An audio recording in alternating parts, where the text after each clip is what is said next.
आप अपना नाम बताएं, क्या नाम है आपका? अब्दुल अहद। अब्दुल अहद। किस क्लास में पढ़ते हैं? मैं केजी और स्कूल का नाम क्या है? फर्स्ट स्कूल और कंट्री। किसकी बेटे हो? मैं मोहम्मद यासिर का बेटा हूँ। अच्छा माशाल्लाह। तो आपका नाम क्या है? अब्दुल रहमान। अब्दुल रहमान। रहमान। आप किस क्लास में पढ़ते हैं?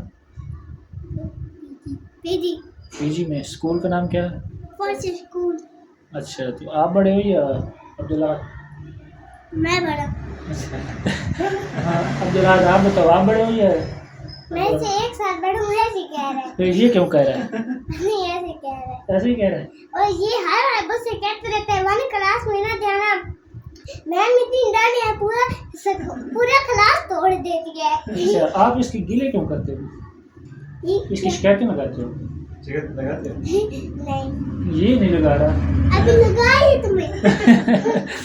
हाँ लगाई तो है ना शिकायत है। अच्छा, बड़े होकर क्या बनेंगे? मैं तो कैप्टन बनूंगा। अच्छा, आप क्या बनेंगे? मैं ट्रैक्टर चला लूंगा। क्या? मैं ट्रैक्टर ट्रैक्टर ट्राली लेंगे? क्या ही बात है, क्या बात, माशाल्लाह, बहुत मुझे अच्छे। बहुत शौक है। ट्रैक्टर ट्राली का? हाँ, चलो ये अच्छा, खिलौने में भी लेता है। ठीक है, शाबाश।